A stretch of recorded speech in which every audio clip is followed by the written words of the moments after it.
Hello, Dan. Nice to see you. Nice to see you, Matthew. I apologize. I wish ILM was working with me on this.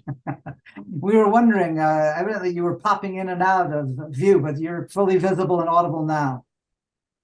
Well, I've got some additional help from Paramount, so apparently the spirit of ILM came through again. Okay, great. Well, go ahead with your questions before something happens. Okay, sure. First off, I would like to know how much work did it take to make this thing look so damn good in 4K? Well, I wish the team at the studio were here to answer that question. I was invited down when they decided to do this restoration. I was informed of it once they had taken the decision. I didn't agitate for it. It was purely out of their own enthusiasm, a whole cadre of a whole team of people, audio and video, who had been doing restorations of other Paramount films from the library to make them come up to date. And they had agitated for this, and the decision was made when I was informed about it. So I was invited to go down and take part. And when I went down, I found out that they were taking the lead on.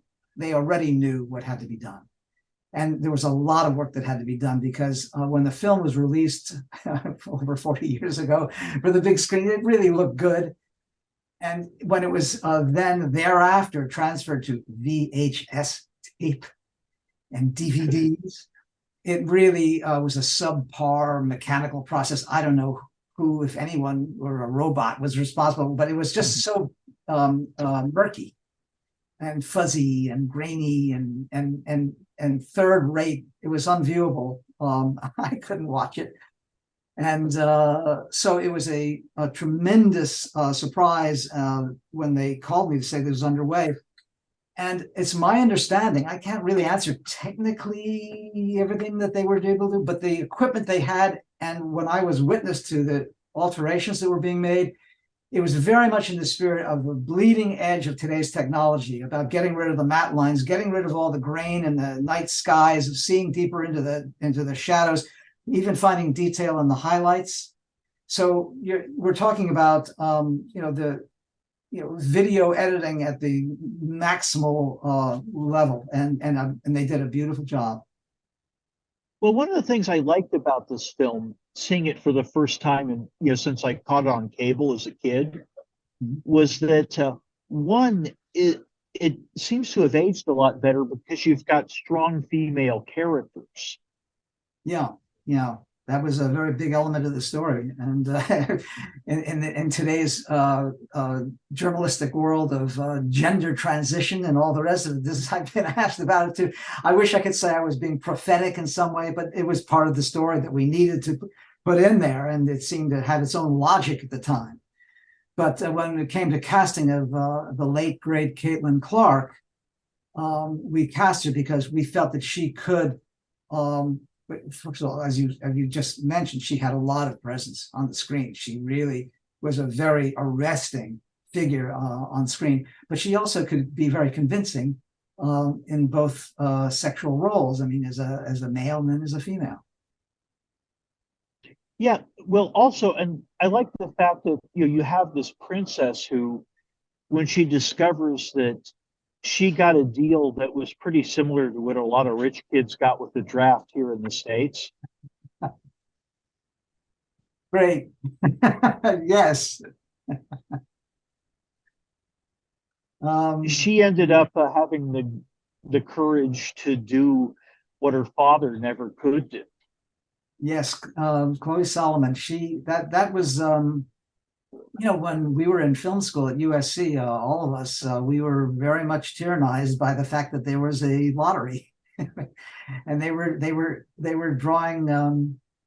It was your birthday that determined whether or not you were going to be called up. And in my case, I was at USC with Hal Borwood and George Lucas and Randall Kleiser and all those USC filmmakers of that inner group.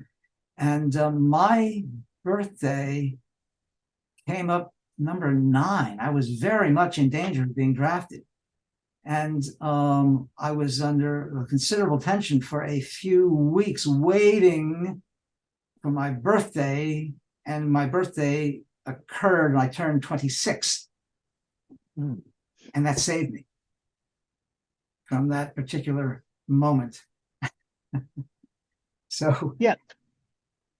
Well, one other thing that I thought was kind of intriguing is, or that makes this movie, is the fact that you have a dragon in this thing that seems living and breathing. In fact, if you didn't, you wouldn't have a movie. correct.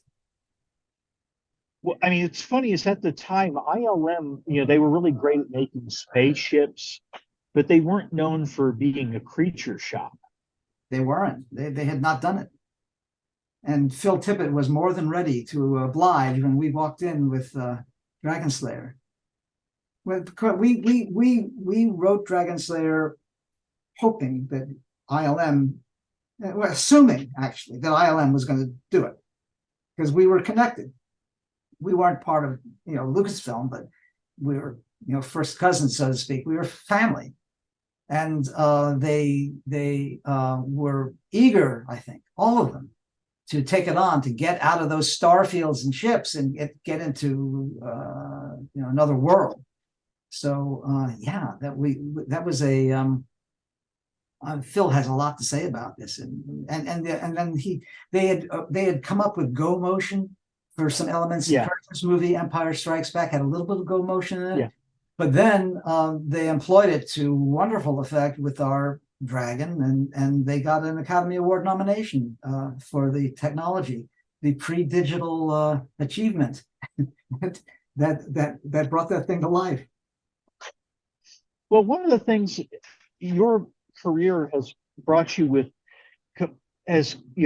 brought you in crossing paths with Spielberg, Lucas, and others, but there seems to be a little of tourism with you in the fact that your movies, whether they're Pinocchio or Sugarland Express or this, there seems to be sort of, shall we say, an uneasiness with authority in your films. Would that be fair to say?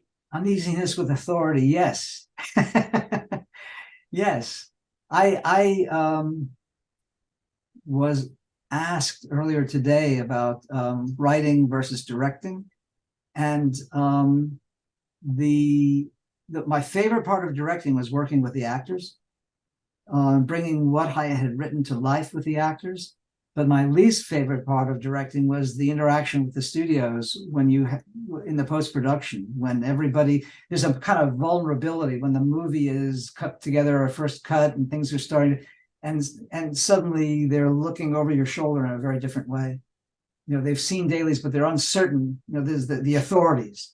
And so my least favorite part of movie making had always been dealing with the opinions of the money people, the studio people, and if it's visible in the work, I'd be interested in reading what you have to write about that, if you can identify it. Yeah, it's just like I saw Sugarland Express over the weekend, and I kind of noticed that, and in Pinocchio, and in this film. Mm-hmm, mm-hmm. I'm thinking now quickly, trying to shuffle my cards to come up with a response, but I have to think that one over a little bit as a thematic element tying these things together. But I got to tell you that in the instance of Pinocchio, if it's visible on my screen, it's glaring on Del Toro's. It's like a prime mover. You look at his work and the whole anti-fascist element running through them, and he's got a lot to say about that very specifically. It's the aboutness is a whole different thing. It's not a sub theme that you might find in Corvette Summer or something, or the Legend of Billie Jean. But I don't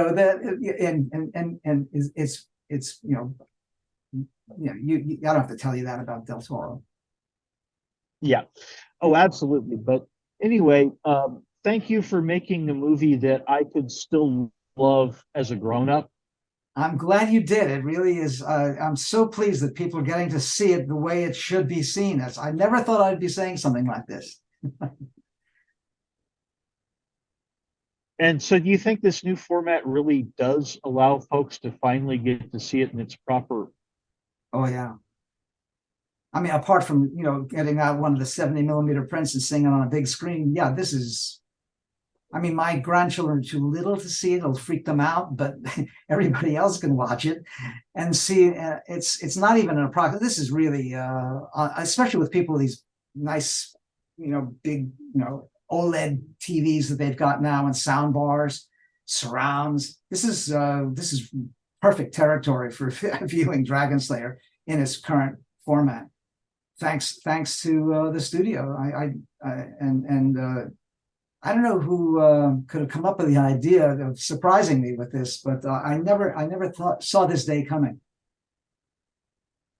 Well, thank goodness it has, and thank you for your time, and thank you for your patience with the technical issues. Well, you look sharp and clear. They're good questions. Thanks for asking. You're welcome. Thank you very much. Goodbye. Bye-bye.